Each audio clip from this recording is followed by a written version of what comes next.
नमस्कार, मैं हूँ ऋचा अनुरुद्ध। आप देख रहे हैं बातें दिल की सीजन 3। बातें दिल की एक बहुत ही खास इनिशिएटिव है स्लीववेल फाउंडेशन और संजीवनी सोसाइटी फॉर मेंटल हेल्थ का, जिसमें हम उन सभी पहलुओं पर चर्चा कर रहे हैं, उन सभी इश्यूज पर चर्चा कर रहे हैं जिनका सीधा संबंध हमारी मेंटल हेल्थ, हमारी इमोशनल वेलनेस से है। और आज का जो टॉपिक है ना, वो बहुत ही दिलचस्प है। टॉपिक है प्री मैरिटल काउंसलिंग, यानी शादी से पहले की काउंसलिंग। तो क्या होती है ये? सबसे पहले हम सबके लिए ये समझना बहुत जरूरी है, किसको लेनी चाहिए ये काउंसलिंग और किन किन रिश्तों के लिए ये काउंसलिंग काम आती है। ये सभी बातें हमें समझाने के लिए हमारे साथ जुड़ रही हैं Sanjeevani society for mental health से वॉलंटियर काउंसलर कविता जी।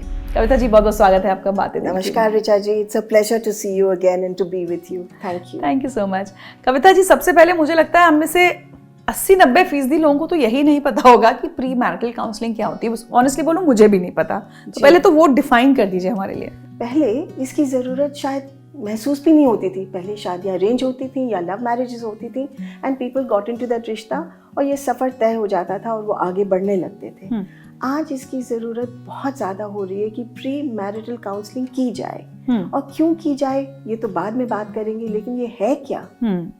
मैरिटल शब्द तो हम सब जानते हैं, शादी से जुड़ा हुआ है। शादी एक रिश्ता होती है बिटवीन टू पीपल। तो जब दो लोग एक साथ जुड़ जाते हैं और एक लंबे सफ़र पे जाने के लिए इरादा पक्का कर लेते हैं, तो क्या उन्हें इस लंबे सफ़र के बारे में जांच नहीं करनी चाहिए? तो हम भी जब सफ़र करते हैं, जब जर्नीज़ पे जाते हैं, हॉलीडेज़ पे जाते हैं, तो हमारा एक गोल होता है। हम उसके लिए तैयारी करते हैं, हम अपनी पैकिंग करते हैं, हम ये पता करते हैं कि उस जगह गर्मी होगी, सर्दी होगी। तो जैसे हम अपनी छुट्टियों के लिए प्लान करते हैं, लंबे सफ़र के लिए प्लान करते हैं, तो एक शादी का जो लंबा सफ़र दो जने तय करने जा रहे हैं, तो क्या ये लॉजिकल और सेंसिबल नहीं होगा कि उसके बारे में लंबी सोच भी हो? और ये पहले करना बेहतर होगा। कई बार क्या होता है, दो जने एक शादी के बंधन में बंध जाते हैं और जैसे जैसे महीने गुजरते हैं, पहले साल में ही कितनी प्रॉब्लम्स आ जाती हैं, वो तो देखने को मिलता ही है। और ये इस वजह से होता है कि पहले बहुत सारी चीज़ें क्लियर नहीं करी गई थी। चाहे वो लव मैरिज हो, चाहे अरेंज मैरिज हो, बहुत सारी गलत फहमियां भी होती हैं हमारे मन में। हम सोचते हैं इसी तरह से जीवन आगे जाएगा, लेकिन जब दो जने एक साथ मिल जाते हैं ना, तो मैं नहीं रहता। I become we. Me changes to we. It becomes a team effort. And in a team effort, दो जनों को मिलकर आगे बढ़ना चाहिए, कदम आगे बढ़ाना चाहिए। उम्मीद तो माँ बाप यही करते हैं कि दोनों की शादी हो गई, अब कदम से कदम मिला के दोनों जने आगे बढ़ेंगे। लेकिन जब ये तय ही नहीं किया कि हम इकट्ठा क्यों हो रहे हैं, मैं आपसे एक चीज़ पूछना चाहती हूँ Richa ji, can two people walk together without first agreeing? No. जाहिर सी बात है। तो अगर आपने ये तय किया कि हम एक साथ चलना शुरू करेंगे, तो प्री मैरिटल काउंसलिंग यहाँ पे आपको बहुत फायदेमंद रिसोर्स है। हमारे पास कोई आए थे, माता पिता थे, उन्होंने कहा हमने अपनी बच्ची की शादी करवा दी है, अभी 6 महीने हुए हैं, लेकिन हमारी बेटी बहुत परेशान है। जांच करने पे ये पता चला कि माता पिता ने तो ये देख लिया था कि लड़का बहुत अच्छी फैमिली से है, बड़े घर में रहता है, कमाता भी बहुत अच्छा है और बाकी चीज़ें सब सही लग रही थी। उन्होंने भी हाँ कर दी, इन्होंने हाँ कर दी। बहुत ज़्यादा कुछ पता नहीं किया। शादी के बाद ये पता चला कि जो इनका दामाद था वो फैमिली बिजनेस में था। देखने को तो सब कुछ सही था, लेकिन उसके हाथ में कोई खास पैसा नहीं आता था। उसके फादर मदर घर चलाते थे, बिजनेस चलाते थे। इस बच्ची के माँ बाप ने ये देखा था कि उनके पास 2-2 गाड़ियाँ हैं, हमारी बेटी सुखी रहेगी। ये उन्होंने नहीं पता किया कि उसके आने जाने में रोक टोक होगी या कैसे उसका आगे चलेगा। प्री मैरिटल काउंसलिंग का मतलब ये है कि शादी के बंधन में उस रिश्ते को पक्का करने से पहले आप उसके पहले एक दूसरे के बारे में बहुत कुछ जान लें विद अ थर्ड पार्टी जो कि न्यूट्रल है, जो कि एक्सपर्ट है, जो न्यूट्रल है, जो आप दोनों से वही सवाल करेंगे ताकि आप दोनों एक दूसरे का जवाब सुनकर एक दूसरे को जानने की कोशिश करेंगे। कई बार वो एक लिस्ट दी जाती है सेम क्वेश्चंस की, दोनों को फिल इन करना होता है। उसमें पूछा गया कि it was a question about children and the man said I want 6 children और वो लड़की जो थी उसने लिखा था 2।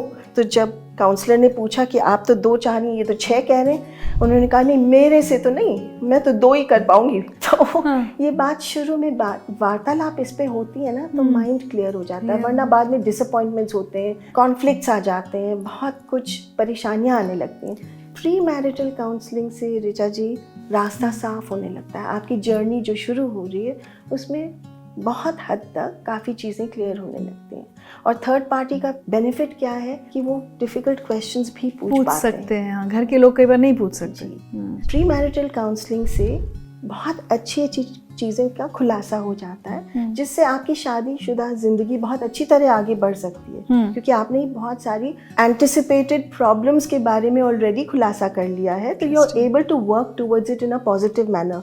तो कभी ऐसा हुआ कि हाँ, आपने देखा कि कोई काउंसलिंग के लिए आए और काउंसलिंग कराने के बाद उन्हें लगा कि ठीक है, हम नहीं एक दूसरे के लिए बने हैं, हम अलग हो जाते हैं? बिल्कुल, ये ऐसा भी होता है, और ये मैं समझती हूँ it's a very good outcome at times. बेहतर है कि पहले ये पता चल जाए कि ये निभने वाली चीज़ नहीं है। अगर बहुत ज़्यादा डिफरेंसेस हैं, बहुत ज़्यादा approaches and attitudes to life बिल्कुल फ़र्क है, तो क्या फ़ायदा आगे जाकर और मुसीबतें पालने का। कविता जी, मुझे ऐसा लग रहा है जैसे आज हम दिल्ली, मुंबई, बैंगलोर में शायद ये बातें कर भी लें, प्री मैरिटल काउंसलिंग। हमारे देश का जो एक मिडिल क्लास तबका जो छोटे शहरों में रहता है, आपको लगता है वो पेरेंट्स कहेंगे अरे हमें काउंसलर की क्या जरूरत है, हम है ना अपने बच्चों को समझाने के लिए, और वो तो जनपत्री मिला लेंगे और उनको लगेगा गुड़ मिल गए, बात खत्म हो गई। क्या लोग आ रहे हैं आपके पास काउंसलिंग के लिए, और क्या लोगों को इसका फायदा नजर आ रहा है? ज्यादातर मिडिल क्लास वालों लेवल पे ही ये बात आगे बढ़ रही है। The world is opening up and there is much more awareness. तो ये बात खास करके यहाँ होती है, लोग आ रहे हैं पता करने के लिए, बिकॉज पहले तो ये हमारी बरादरियों में ही शादी तय हो जाती थी, एडजस्टमेंट होता था। एडजस्टमेंट भी सिर्फ लड़की से एक्सपेक्ट किया जाता था ना? किया जाता था, लेकिन एक मेंटल आउटलुक था कि ये सिमिलर बैकग्राउंड के हैं, सिमिलर रहन सहन है, सिमिलर उठना बैठना, एडजस्ट हो जाएगा। एक दूसरे की फैमिलीज को जानते थे, most things were similar, adjustments happened but more easily at that time. Easily था कि नहीं, लेकिन निभा लेते थे वो लोग। लेकिन अब क्या हो रहा है, बहुत सारी शादियां जो चाहे अरेंज्ड हो रही हैं, चाहे जैसे भी हो रही हैं, ये .com की वजह से हो रही हैं, या दूसरे डिजिटल मीडिया प्लेटफॉर्म्स की वजह से हो रही हैं। वहाँ पे आपको सारी बातें तो पता नहीं होती हैं, और अगर नहीं पता होती हैं तो कैसे पता करें। और फिर रहन सहन, उठना बैठना, हर एक चीज़ में फ़र्क आता है। कल्चरल डिफरेंसेस हो सकते हैं, बहुत सारी चीज़ें होती हैं। जब शादी ब्याह तय होता है ना, तारीख तय हो जाती है, तो सब जने जुड़ जाते हैं इसमें कि ये फलाना करना है, उस केटरर को बुलाना है, ये लिस्ट बनाओ, ये गिफ्ट्स खरीदो, ये कर। इतना सारा समय उसमें चला जाता है, making that inventory, making that budget, planning. To the couple even sit down and plan what the next 30, 40, 50 years is going to be about। आपकी सबसे लंबी जर्नी अपने पार्टनर के साथ होने वाली है। वो निभाने के लिए, उसको खुशहाल रखने के लिए, उसको स्वस्थ रखने के लिए डेफिनेटली कुछ तो चीज़ें उसमें डालनी पड़ेगी। तो प्री मैरिटल काउंसलिंग से you are able to put the right ingredients in beforehand, which for clarity it gives you clarity कि जिस रास्ते पे आप चल रहे हैं कि आप कैसे आगे चल भी सकते हैं, नहीं आगे चल भी सकते हैं कि नहीं, और अगर चल सकते हैं तो एडजस्ट और कॉम्प्रोमाइज करना आसान होने लगता है। अरेंज मैरिज में तो फिर भी समझ में आता है कि भाई कोई किसी को बिल्कुल ही नहीं जानते, कई बार लड़का लड़की अचानक फैमिलीज ने अरेंज किया। बट क्या लव मैरिज में भी आपको लगता है कि लोग आते हैं, आ रहे हैं, आना चाहिए? जी हाँ, because you know what happens Richa ji, चाहे अरेंज मैरिज हो चाहे लव मैरिज हो, जब मैरिज की नौबत आती है ना, तो रिश्ता बदल जाता है। बॉयफ्रेंड गर्लफ्रेंड से हस्बैंड वाइफ बन जाते हैं, फियांसे से अब हस्बैंड वाइफ बनने वाले। वो रिश्ता जब बदल जाता है मैरिज में, चाहे वो अरेंज हो चाहे लव हो, वहाँ पे बहुत सारी अपेक्षाएं आने लगती हैं, एक्सपेक्टेशंस, अजम्पशंस। हम एक दूसरे के बारे में ऑटोमेटिकली ये सोच लेते हैं कि ये तो इसका रोल है, ये मेरी वाइफ है तो मैं काम पे जाऊंगा, ये घर पे फैमिली को देखेगी, या मेरी आपने ये तो बातचीत नहीं करी, does she have career aspirations, maybe she doesn't want to be just a housewife. और हो सकता है कि आप वर्कaholic हैं और ये वेट कर रही हैं कि आप आएंगे घर पे, डिनर पे जाएंगे हम बाहर, लेकिन आप तो 11 बजे से पहले आते नहीं हैं, और ये आपने बात पहले करी नहीं है। तो एक्सपेक्टेशंस और उम्मीद एक दूसरे से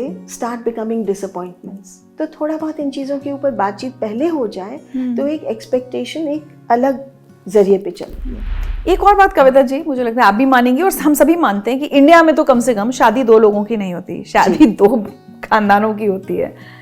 तो क्या आपको लगता है कि काउंसलिंग सिर्फ लड़के लड़की की क्यों हो? सास बहू में कंपैटिबिलिटी है या नहीं, ससुर और दामाद में, या ससुर और बहू में, या ननद और बहू में, इन सब में कंपैटिबिलिटी है या नहीं, ये देखना जरूरी नहीं है क्या? The marriage is not just between लड़का लड़की, दो परिवारों में ही ये संबंध जोड़ा जाता है। इट्स नॉट जस्ट कि दोनों का रिश्ता सिर्फ अच्छा चलता चले, लड़की को भी अपने इन लॉज के साथ एक रिश्ता निभाना होता है, लड़के को भी अपने वाइफ की फैमिली के साथ रिश्ता निभाना होता है। तो ये बात भी होती है प्री मैरिजल काउंसलिंग में। जैसे मैं आपको एक एग्जांपल दूं, अगर ये हो कि इन दोनों का रिश्ता तय हो गया है, अब शादी में बदलने जा रहा है, अब ये बात होनी चाहिए ना कि हम लोग रहेंगे कहाँ। आर वी स्टेइंग, लड़के की फैमिली के साथ रह रहे हैं इकट्ठा, या हम अलग रह रहे हैं, और अलग रह रहे हैं तो क्या हम रेंटेड घर में रह रहे हैं, या हम इकट्ठा काम करके पैसे डाल के अपना घर आगे खरीदेंगे, या आना जाना इतना रहेगा कि हर हफ्ते हमें उधर जाना पड़ेगा, वो आएंगे। या अगर मैं अपने हस्बैंड के घर में रह रही हूँ अपने इन-लॉज के साथ, तो मेरे माँ बाप हमें विजिट करने आ सकते हैं कि नहीं, मैं कब जाऊँगी वहाँ रहने के लिए।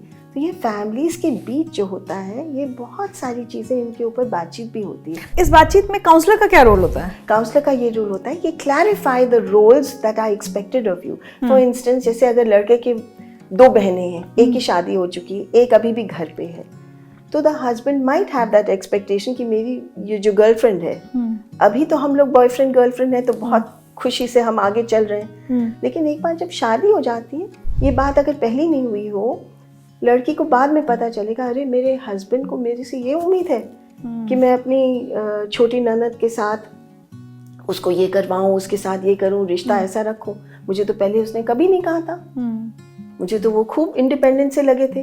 तो आपने जो प्रश्न पूछा बहुत सही है कि हमारे यहाँ पे इंडिया में, इन आवर कंट्री, तो शादी टेक्स प्लेस बिटवीन टू परिवार। प्री मैरिजल काउंसलिंग से ये नहीं है कि आपके सारे प्रॉब्लम्स एकदम साफ सुथरे, क्योंकि कई बार लोग पलट भी तो जाएंगे अपनी बातों से, दिल put on a fake front. जी, लेकिन बहुत हद तक 60-70% तक, ये जो आपने वर्ड यूज किया, क्लैरिटी आ जाती है। उस क्लैरिटी से आपके एक्सपेक्टेशंस थोड़े रियलिस्टिक होने लगते हैं, और वो आपका जो अपना रोल है, आप खुद अपने रोल के बारे में सोच सकते हैं कि as a wife what is my role, as a husband what will be my role. Of course changes आएंगे, लेकिन उस पे हम सोच विचार जब करते हैं, हमारी प्रेपरेशन थोड़ी बेटर होती है। और आपने जो पहले कहा था ना, कई बार ऐसा भी होता है फैमिलीज के बीच में जब बातचीत होती है तो पता चल जाता है कि ये तो बिल्कुल ही निभाने वाली बात नहीं है, और वो हाथ जोड़ के कहते हैं थैंक यू सो मच, अब हमें बहुत क्लैरिटी आ गई, ये तो निभेगा नहीं। तो काफी ट्रॉमेटिक भी हो सकता है वो, स्पेशली अगर लव मैरिज होने वाली हो। एंड ये होता है, पहले जब लव होता है ना, तो लड़का लड़की सोचते हैं कि हमारे बीच तो लव है, हम तो आगे हमेशा ही साथ रहेंगे। लेकिन जब मैंने आपसे जैसे कहा, जब रिश्ता बदल जाता है, जब शादी का वर्ड आ जाता है, तब अननोइंगली एक्सपेक्टेशंस आ जाते हैं। और एक चीज़ और आ जाती है इसमें ऋचा जी, हम सब एक उम्र के होते हैं ना, जब शादी के लायक हो जाते हैं, अडल्ट हो जाते हैं, अडल्ट होने तक हमारी कितनी एक्सपीरियंसेस होती हैं तरह तरह की, दे शेप आवर पर्सनालिटीज, हमारे लाइफ को देखने का नज़रिया बनने लगता है। मेरा और आपका बिल्कुल फ़र्क हो सकता है, लेकिन ये कभी टेस्ट तो हुआ नहीं, बाद में जाके हुआ कि मैं जिस तरह से लाइफ को देख रही हूँ और आप जिस तरह से लाइफ को देख रहे हैं बिल्कुल अलग है। कविता जी, एक और बहुत इंपॉर्टेंट चीज़ मुझे लगता है ये है कि हमारे यहाँ एडजस्टमेंट वर्ड सिर्फ लड़की के लिए रखा गया था, अब बहुत बदल गया है। आई एग्री, अब हम लोग बहुत बदलाव देखते हैं कि अब लड़कियां बराबर के अधिकार मांगती हैं और वो कहती हैं दोनों को एडजस्ट करना होगा, बट सदियों से चल रहा था। और अगर थोड़ी बहुत प्री मैरिटल काउंसलिंग के नाम पे कुछ होता होगा तो यही होता था कि माँ अपनी बेटी को सिखाती थी।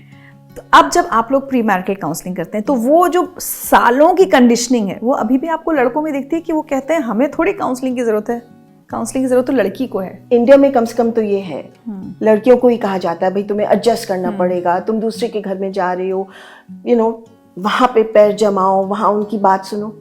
सही कह रही हैं, लेकिन आपने ये भी सही कहा कि today the world is become very different. लड़की लड़के दोनों एक इक्वल फुटिंग पे एक दूसरे से मिलना चाहते हैं। मैंने कहीं सुना था कि भाई आजकल के बच्चे, अगर बेटा सो रहा है 12 बजे तक दोपहर में, तो हम अपनी बहू से क्या कहेंगे, वो भी तो 12 बजे तक सो के उठेगी। आज हमारी सोच थोड़ी बदल रही है, लेकिन पहले ये नहीं था। पहले नहीं। तो जब अब लोग आते हैं काउंसलिंग के लिए, एक तो पहले उनके माइंड में एक ओपननेस होती है, they understand pre marital counselling से फायदे क्या होते हैं, चाहे उसके डिटेल्स ना जानते हो, लेकिन दे कम विद दैट ओपननेस।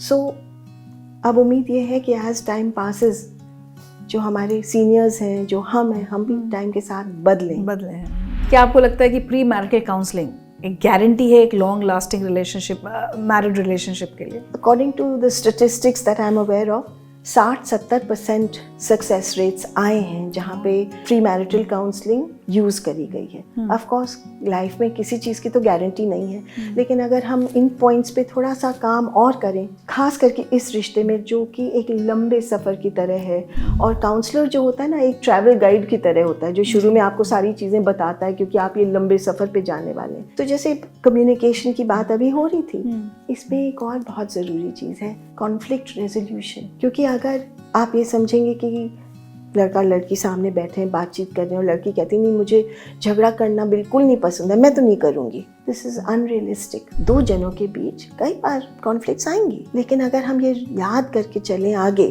कि हमने संबंध जोड़ा है, रिस्पेक्ट होनी चाहिए, हर्ट करने की ज़रूरत नहीं है, अपनी बात पेश करना आना चाहिए, कॉन्फ्लिक्ट को रिजॉल्व कैसे करा जाए, और कभी कभी रिजॉल्व नहीं होती तो फिर भी रिस्पेक्ट से उसको छोड़ देना चाहिए। तो ये इसके बारे में अगर हम बातचीत पहले ना करें तो जैसे झगड़ा शुरू होता है उसमें सब कोई पहुंच जाता है और फिर 2 दिन के बाद 3 दिन के बाद एक पंचायत आ जाती है, दादी को बुलाओ, चाची को बुलाओ, माँ को बुलाओ, नहीं फलाने को बुलाओ, हमारे बीच में तो ये सुलह हो ही नहीं रहा है। We don't want to reach that stage. So this how to resolve conflicts also is a skill जो कि प्री मैरिटल काउंसलिंग में सिखाया भी जाता है। सो कविता जी, हम लोग लगातार क्लैरिटी की बात तो कर रहे हैं, लेकिन क्लैरिटी किस चीज की? तो कोई खास टॉपिक्स होंगे, क्योंकि नहीं तो दुनिया भर की बातें हो सकती हैं। तो आप लोग कुछ तो पॉइंटर्स तैयार रखते होंगे कि भाई इन पर क्लैरिटी हो जाए तो शादी चलने के चांसेस हैं। सबसे एक बहुत अहम पॉइंट है फाइनेंस। जैसे जब 2 लोगों की शादी होती है, मान लीजिए एक काम पे जाता है, एक काम नहीं कर रहे, तो जो एक